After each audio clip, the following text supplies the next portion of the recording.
Oke, terima kasih teman-teman. Hari ini kita akan bahas atau belajar tentang pengukuran, melanjutkan materi sebelumnya, yaitu terkait dengan besaran, kemudian besaran dan satuan, kemudian ada konversi, kemudian ada awalan satuan, dan kemudian ada dimensi. Hari ini kita akan bahas tentang pengukuran. Oke, pada pertemuan kali ini akan disampaikan cara asinkron ya. Mungkin saya menyampaikan dulu, merekod lewat meeting karena kemudian kalian nanti komentar dan lain sebagainya, pertanyaan bisa ditulis melalui video komentar di YouTube. Oke teman-teman, kita lanjutkan kemarin beberapa hal tentang pengukuran tentunya sudah kita singgung pada pertemuan sebelumnya. Nah, hari ini kita lanjutkan tentang hal-hal yang menyangkut tentang pengukuran. Perlu teman-teman ketahui bahwa pengukuran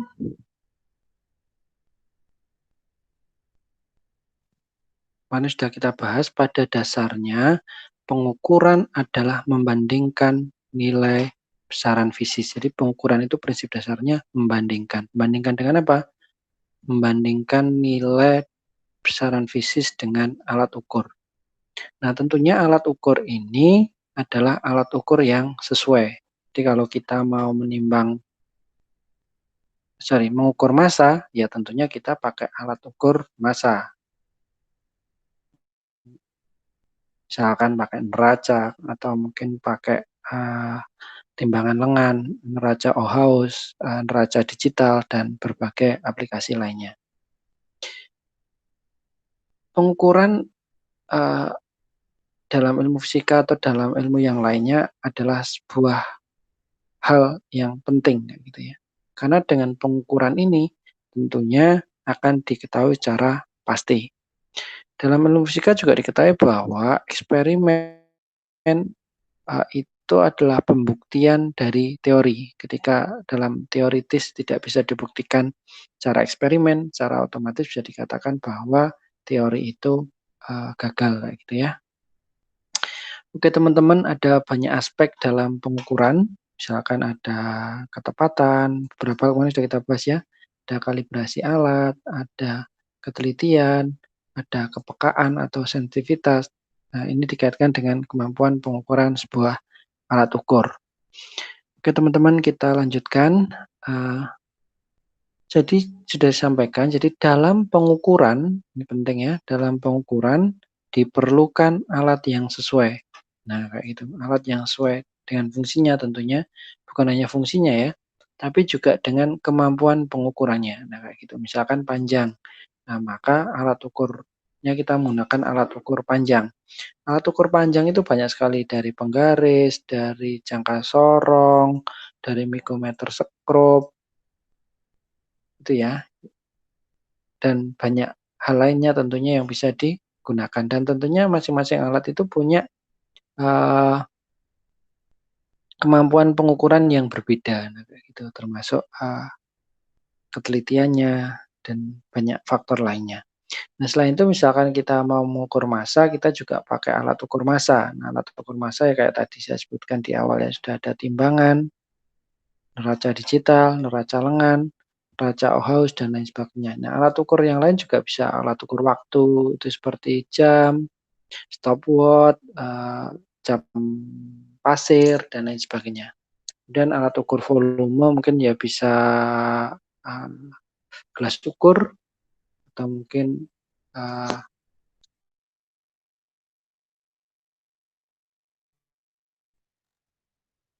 ya ceramah gelas ukur ya, tapi mungkin juga bisa pakai persamaan.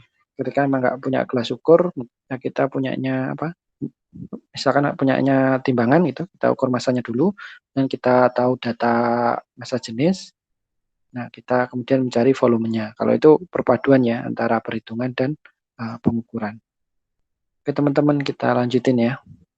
Nah, ini adalah salah satu contoh pengukuran bahwa ini adalah alat ukur yang namanya jangka sorong gitu ya teman-teman ya. Ini adalah jangka sorong. Nah, dalam jangka sorong ini tertera nilai apa? 25,75 milimeter. Jadi uangnya ini panjangnya diameternya ya, diameter ini 25,75 milimeter. Nah, karena pakai digital enak ya kita tinggal baca kayak gini. Tapi ada alat-alat nanti yang kita harus membaca antara skala yang besar sama skala yang kecil yang ada di sini. Nah, kayak gitu. Nah, saya kira mungkin di SMA atau SMK sudah pernah mendapatkan. Nanti bisa dicoba ya cara contoh pengukuran zat padat. Nah, ini bisa dilihat bahwa ini ada dua, ini cara ukur volume macam-macam ya, bisa yang versi A atau versi B. Nah, dalam versi B ini kita bisa ketahui, jadi kita mencelupkan sebuah benda, kemudian benda itu berisi air, nah air itu menetes, tetesannya itu tertampung di dalam gelas ukur. Nah, berarti volumenya adalah sejumlah air yang pindah ke gelas ukur tadi. Dalam hal ini adalah 30, nah mungkin satuannya belum diketahui ya. Nah, kayak gitu. Ini 30. Nah, 30 ya katakanlah misalkan mililiter. Nah, kayak gitu, teman-teman. Itu contoh pengukuran volume dan banyak lagi contoh pengukuran-pengukuran yang lain. Nah, tentunya kalian sebagai orang IT harus bisa melakukan pengukuran menggunakan bantuan teknologi. Nah, salah satu bentuk bantuan teknologi kemarin adalah dengan adanya sensor. Nah, kayak gitu. Nah, misalkan alat ukur yang biasa selama ini belum mengukur misalkan kasus, kalian tentunya sudah mengenal tentang buah durian. Nah ya, buah durian, buah yang banyak duri atau king fruit. Nah, ini banyak orang yang suka. Gimana sih cara tahu buah durian ini matang? Nah, kayak gitu. Nah, buah durian matang gimana cara mengetahuinya atau mengukurnya? Ya kita secara apa? Awam mungkin kalau durian udah jatuh berarti udah matang, gitu ya. Atau mungkin di bau, oh baunya enak matang, nah, kayak gitu. Atau mungkin dipukul kayak gitu. Tapi kita mungkin kalau mau beli itu malah dirusak dalam artian di apa ya? Memang dirasakan ya sampai ke daging buahnya gitu. Berarti kulitnya dirusak kemudian dirasakan nah, kayak gitu. Tapi sebagai dengan bantuan teknologi, kamu harus punya prinsip bagaimana sih ngukur durian ini matang atau tidak, berdasarkan apa? Nah, kayak gitu. Kalau misalkan berdasarkan uh, apa misalkan bau kayak gitu. Baunya ada nggak sensor bau? Nah, kayak gitu. Oh, kemudian bagaimana mendeteksinya? Bau kayak gitu efektif nggak kayak gitu? Atau mungkin dari daging buahnya kayak gitu. Tekstur daging buah antara yang matang sama yang yang nggak matang tentunya beda. Nah, perbedaan tekstur daging buah ini bisa digunakan sebagai apa itu namanya? Pengukuran. Misalkan kita menggunakan ultrasonik, oh ternyata ultrasonik itu gelombang itu ada yang diteruskan, ada yang dipantulkan, nah kayak gitu. Perbedaan nilai ini bisa digunakan sebagai tentunya yang merambat di uh, yang padat sama yang lembek itu berbeda kecepatannya. Misalkan dia bisa jadi alat ukur kematangan durian berbasis sensor ultrasonik. Nah, kayak gitu. Nah, itu adalah salah satu contoh pengukuran dengan bantuan teknologi. Nah, kalian sebagai orang informatika tentunya ke depan harus bisa melakukan hal-hal tersebut ya. Nah, tentunya tanpa mengeliminir aspek-aspek pengukuran seperti presisi, ketepatan, dan lain sebagainya yang sudah disampaikan di awal tadi. Ini teman-teman tadi secara umum dalam pengukuran berarti ada pengukuran input. Nah, kayak gitu. Input itu ya tadi gejala alam atau besaran ya. Misalkan bau, kemudian tekstur tadi dan lain sebagainya. Nah, kemudian sampai digital ini kompleks ya. Tapi mungkin sekarang cara umumnya tinggal ada input, proses, kemudian outputnya kayak gitu. Nah, prosesnya bisa pakai coding. Kalau ini masih diagram yang lama ya. Nah, kayak gitu. Kalau sekarang mungkin lebih simpel ya, dengan adanya banyak hardware yang kompatibel. Maksudnya satu hardware sudah mencakup semuanya seperti Arduino kayak gitu. Nah, kemudian ini salah satu bentuknya, ini adalah sensor ping. Sensor ping itu adalah sensor apa? Ini distance, jarak, ini ultrasonik ya. Jadi dia bekerja berdasarkan pantulan. Nah, gitu dipantulkan kemudian akan diterima. Perbedaan jarak ini nanti akan berpengaruh terhadap sinyal ini. Nah, pulsanya. Dari pulsa ini kemudian terkonversi jadi informasi jarak. Di bidang informatika ini banyak digunakan ya pada robot, misalkan robot penghalang, sensor keamanan kendaraan, dan lain sebagainya. Nah, saya kira ini menjadi sebuah hal yang penting buat kalian ke depan. Untuk dipahami ya penerapannya. Kemudian ini apa ini? Ini adalah gelombang suara. Kemudian ini ada membran. Kalau ada suara berarti ini menekan ya. Menekan kayak gitu berarti kayak gini. Dengan perbedaan tekanan ini ada magnet. Jadi ketika kumparan ini digerakkan naik turun ya, ditekan dan tidak, maka akan menimbulkan sinyal elektrik. Nah, teman-teman kira sudah familiar. Apa ini kira-kira alatnya ini? Ini adalah mikrometer. Sorry. Ini adalah mic ya, bukan mikrometer tapi mic. Jadi kan kalau kita itu azan atau yang lainnya kan pakai mic atau nyanyi ya itu pakai mic. Nah, berarti sebenarnya kita menggerakkan membran ini. Kemudian akan menimbulkan sinyal elektrik dan sinyal elektrik diolah ya, dikuatkan kayak gitu, difilter dan lain sebagainya. Pakai ya biasanya amplifier alatnya ya kayak gitu. Oke teman-teman, ini nanti silakan dikerjakan di komentar di YouTube aja ya. Nah, kayak gitu. Ini ada sebuah kasus misalkan sebelum sertifikasi tentunya tanah itu diukur luasnya ya. Namun bisa jadi bentuk tanah itu nggak kotak. Nah, kalau kotak kan kita kayak gini hanya panjang kali lebar. Padahal bentuknya ini nggak beraturan kayak gitu. Mungkin melengkung dan lain sebagainya. Nah, ini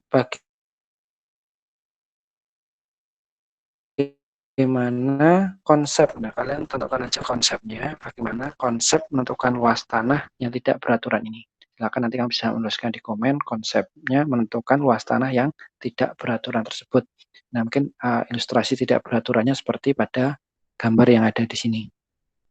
Oke teman-teman ya, nanti silakan bisa diisikan di komen di YouTube. Nah kayak gitu. Oke, saya lanjutkan. Kemudian kita setelah melakukan pengukuran, tentunya tahap selanjutnya adalah bagaimana mengolah data hasil pengukuran. Nah, kita tadi kan sudah melakukan pengukuran. Hasil dari pengukuran adalah data. Nah, kemudian bagaimana data itu diolah? Nah, data yang sudah didapatkan ini tentunya harus kita laporkan, kayak gitu ya. Pertanyaannya adalah bagaimana kemudian kita melaporkan data hasil pengukuran tersebut. Nah, sebenarnya ketika kita melakukan data hasil pengukuran, data itu bisa dituliskan sebagai X plus minus delta X. Nah, itu. Di mana X ini adalah nilai yang terukur dan delta X adalah ketidakpastian pengukuran. Karena dalam fisika semua pengukuran pasti ada nilai ketidakpastiannya. Nah, kayak gitu. Mungkin kamu selama ini juga menunggu kepastian ya. Jadi ini makna ketidakpastian ini di fisika pun kepastian itu ada maknanya.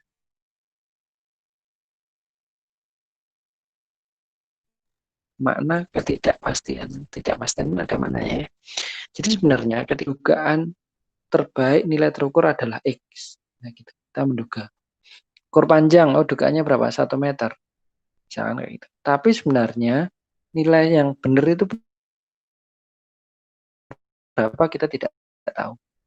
tetapi kita yakin bahwa nilai itu berada di range itu, gitu. Maka nilai itu berada di antara X min X plus delta X. Nah, ini adalah nilai tadi perkiraan kita, dan nilai yang kita anggap, kita yakin itu berada di range. Nah, itu namanya ketidakpastiannya. Nah, gitu. Atau mungkin orang menyebutkan errornya kayak gitu, atau standarnya. Bagaimana mengetahui ketidakpastian? Kayak gitu ya. Bagaimana mengetahui ketidakpastian jika di lama menunggu digantung ketidakpastian? Tapi di sini juga pastian pengukuran ya, bukan pastian yang itu. Ketidakpastian pengukuran. Nah, ketidakpastian pengukuran itu jika pengukuran itu dilakukan satu kali, maka ketidakpastiannya ditetapkan sama dengan nilai setengah skala terkecil ya. Sorry, ini nilai skala terkecil. Nilai setengah skala terkecil.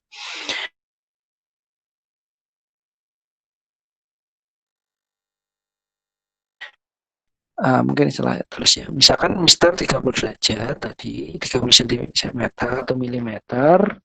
Nah, maka ketidakpastian pengukurannya adalah 0, milimeter. Jadi setengah dari skala terkecil.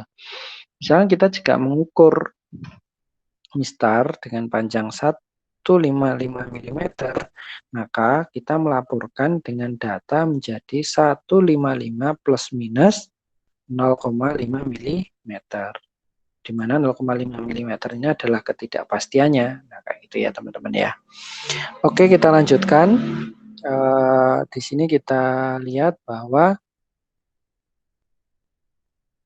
ketidakpastian itu juga akan terbawa ke dalam proses perhitungan. Nah, berarti tadi ya, kita tadi kan kayak contohkan di awal mau ukur volume, mau mengetahui volume itu dari mengukur massa, padahal massa punya diukur dan memiliki ketidakpastian, maka juga akan terbawa ke proses perhitungan untuk mencari volume.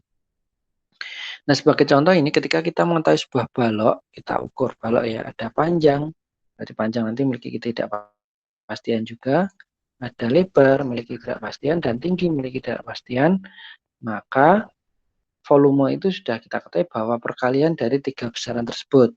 Nah, dari tiga besaran tersebut tadi memiliki ketidakpastian saat kita ukur. Nah, akibatnya nilai ketidakpastian itu merambat ke nilai volume yang diperoleh. Nah, sebagai contoh kita berikan ini. Berapa sih nilainya? Misalkan ini, pada sebuah hasil pengukuran didapatkan nilai balok itu 117 plus minus 0,5 mm. Kemudian ada lebarnya 89 plus minus 0,5 mm dan 12 plus minus 0,5 mm. Kemudian berapakah volume balok dan ketidakpastiannya? Oke, sebentar ya teman-teman, tak ambil minum. Nah, ini minumnya.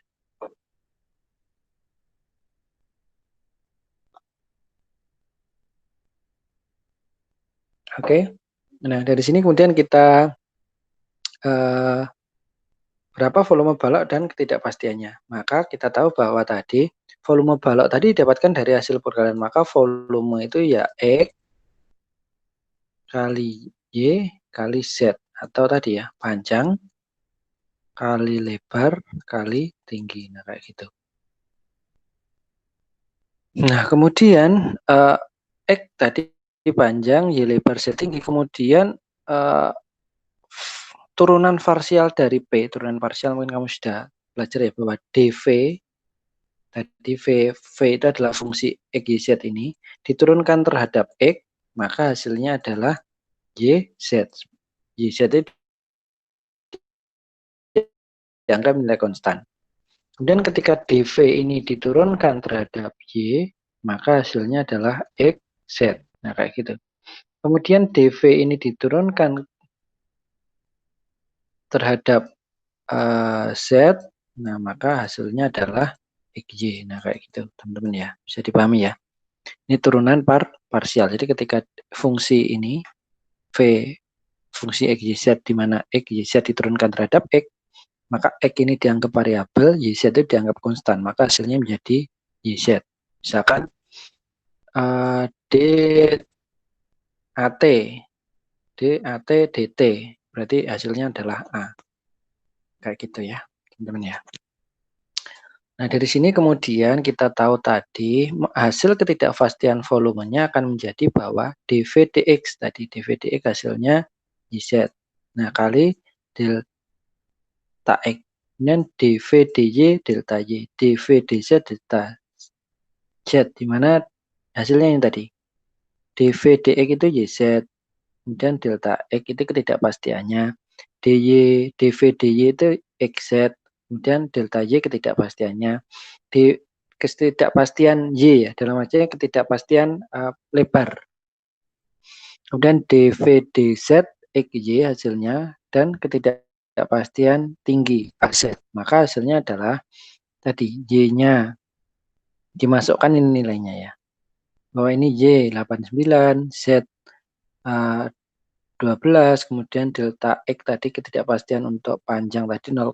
Maka ini dikalikan seperti persamaannya atas, dimasukkan nilainya, ditambahkan, kemudian adalah hasilnya adalah ini. Ini merupakan hasil dari delta V ya. Maka ini adalah ketidakpastian volumenya.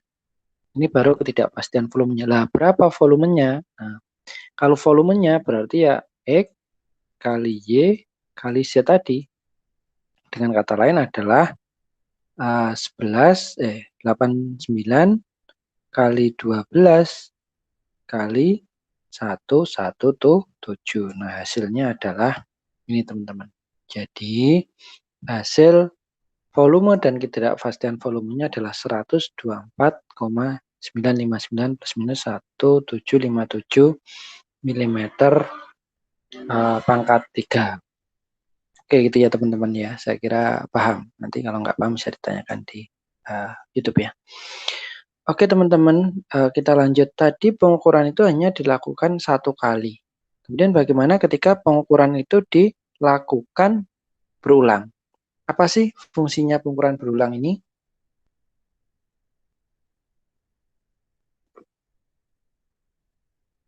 Pengukuran yang dilakukan hanya satu kali itu akan menimbulkan kesalahan yang cukup besar.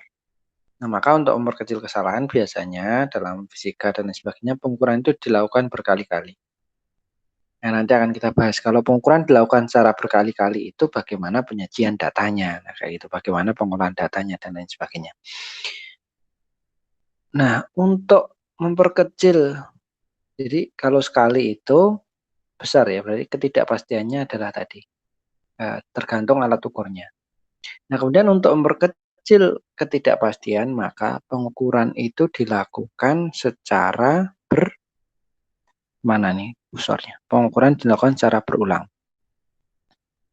Nah, tentunya dengan makin sering pengukuran dilakukan berulang, maka makin kecil ketidakpastian yang diperoleh. Jadi ketika kita melakukan pengukuran berulang, berapa kali sih seharusnya kita melakukan pengukuran? Nah, kayak gitu ya. Nah, sebenarnya ini nggak ada rumus pasti, nggak ada patokan pasti berapa kali kita harus melakukan pengukuran berulang, tapi kita memang seyogyanya nggak hanya satu kali dalam melakukan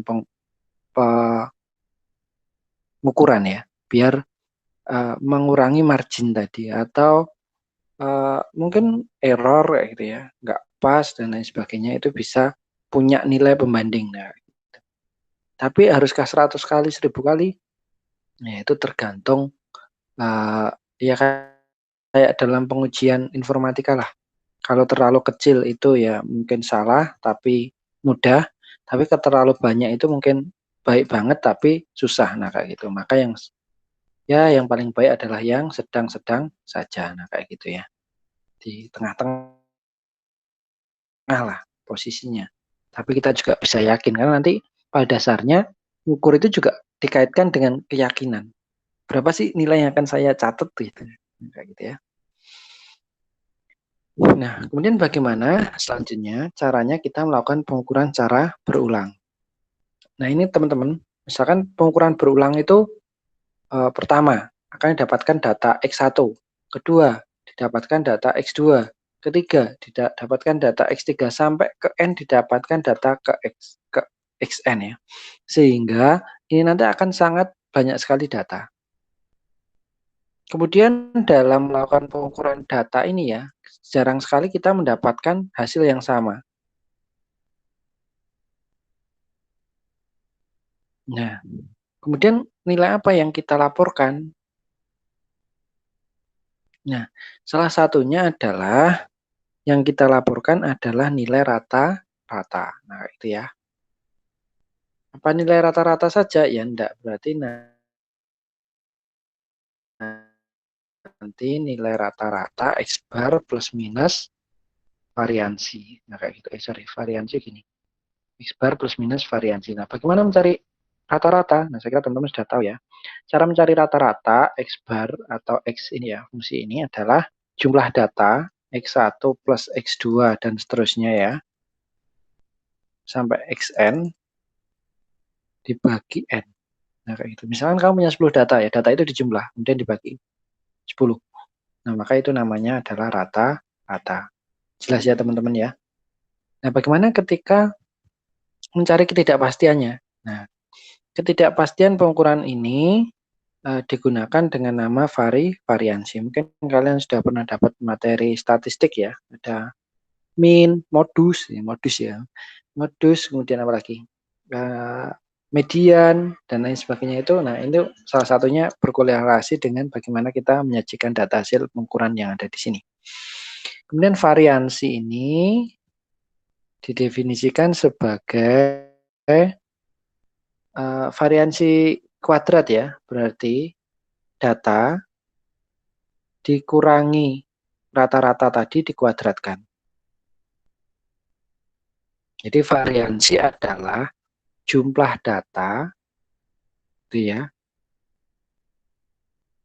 ke 1 sampai ke N dikurangi rata-rata tadi dikuadratkan dibagi dengan N.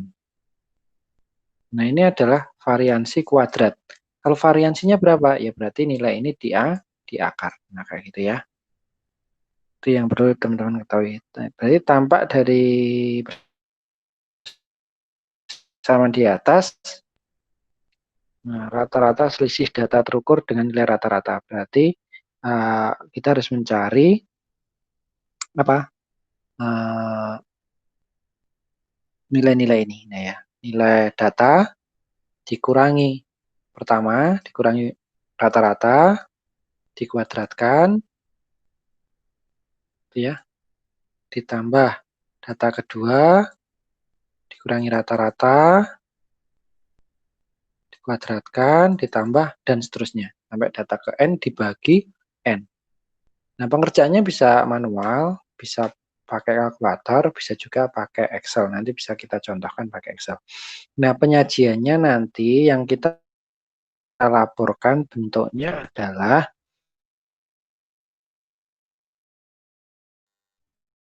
X plus minus variansi. Jadi kalau di sini itu masih variansi, sehingga nanti perlu kita akar kayak gitu untuk mendapatkan variansi. Itu ya teman-teman ya, saya kira jelas ya. Ini contoh, misalkan pengukuran meja dengan star, dapatkan data 10 kali. Nah, tabelnya seperti tabel 1.5 yang kita sampaikan nanti ya. Berapakah nilai yang dilaporkan beserta ketidakpastiannya. Nah, ini adalah data pengukuran, ada 10 ya, teman-teman ya. Kemudian ini adalah nilainya. Nah, maka dari nilai ini kita cari rata-rata. Nah, kalau pakai Excel tinggal average, nah kayak gitu ya. Atau ini disum kemudian dibagi 10, banyak cara sebenarnya ya. Nah, kemudian variansi. Nah, kayak gitu. Kalau variansi, nah ini pakai Excel ya. Nah, bisa tadi dicari X-nya dikurangi rata-rata, didapatkan dulu, setelah itu baru nilai ini dikuadratkan. Nah, pakai Excel bisa kan ya. Nah, nanti akan didapatkan nilai ini 133 ini hasilnya. Di nilai yang sini, di jumlah, di sum. Nah, kayak gitu. Nah, nilai ini sehingga nilainya nanti menjadi rata-ratanya 572,8 plus minus 133. Nanti kita contohkan yang pakai Excel ya teman-teman ya. Dari sini paham ya teman-teman ya. Ya nanti bisa ditanyakan kalau ada yang tidak paham.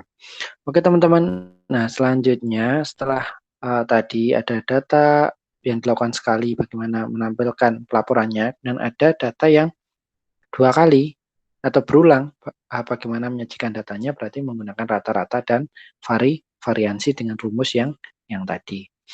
Nah selain itu dalam fisika juga dikenal yang namanya kita lanjut ya tentang aproksimasi linier. Nah, sebenarnya ketika kita melakukan besaran fisika, biasanya ada variabel kontrol atau nilai kontrol dan nilai tertentu. Misalkan gini, kita mau ngukur V dan I. Nah, kayak gitu. V ini adalah tegangan, I ini adalah arus dikaitkan dengan hukum Ohm misalkan ya, sebagai contoh. Nah, maka V ini kita tentukan dulu, oh V-nya katakanlah 3 kayak gitu. Oh V-nya 5, V-nya 9 kayak gitu, V-nya 12. Nah, dengan misalkan ohmnya dikasih 100 ohm misalkan, tetap I-nya berapa? Oh, I-nya ini sampling aja ya. Misalkan I-nya berarti secara teori kan semakin besar V juga semakin besar I. Nah, itu ya berarti ini pendekatannya linear. Oh, berarti I-nya misalkan ini 0,5 lah. Ini 0,6. Ini 0,7. Nah, kayak gitu. Ini 0,8. Jadi seiring peningkatan seiring peningkatan tegangan juga arusnya juga meningkat. Nah, ini namanya aproksimasi linear ya. Jadi dari data pengukuran ini punya hubungan. Nah, salah satu hubungannya adalah linear. Walaupun dalam banyak data hubungannya nanti nggak harus linear. Nah, sehingga dari situ nanti akan pengukuran Y, nah kayak gitu ya, terhadap nilai X memberikan data secara linear seperti ini. Sehingga nanti di sini bisa ditarik persamaan. Nah, persamaannya adalah misalkan Y, persamaan linear ya Y bisa AX plus B ya. Nah, atau dalam hal ini bisa ditulis A plus BX. Saya kira sama saja dalam sebuah grafik. Nah, nanti ini bisa kita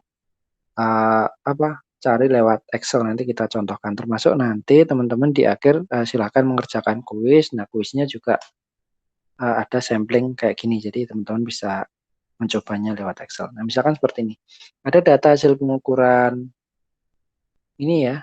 Data pertama tadi misalkan katakanlah tegangan, ini adalah arus kayak gitu. Nah, arusnya naik, maka tegangannya naik. Nah, maka data-data tadi bisa digambarkan dalam bentuk grafik seperti ini. Kemudian dalam grafik seperti ini punya apa, persamaan linear. Nah, ada pendekatan linear kayak gitu. Sehingga bisa digambarkan dengan linear. Nah, di banyak teknik ya, sebenarnya bisa teknik grafis pakai kertas milimeter deh. Maksudnya kertas yang ada penggarisnya kecil-kecil itu, tapi juga bisa menggunakan perhitungan, tapi juga bisa menggunakan Excel. Nah, maka di sini nanti kita contohkan yang menggunakan Excel ya teman-teman. Nah, itu saya kira teman-teman materi pengukuran. Nah, setelah ini mungkin saya sampaikan terkait tadi bagaimana cara menghitungnya lewat Excel terkait dengan data variansi dan data aproksimasi linear. Oke ya teman-teman. Ya, sebentar.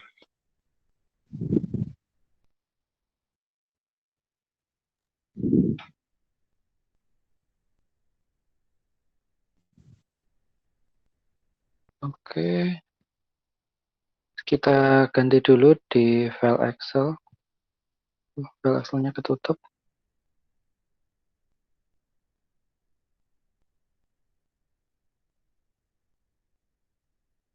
Oke teman-teman, ini file Excel tadi ya. Kita kembali ke sini, kita presenting dulu.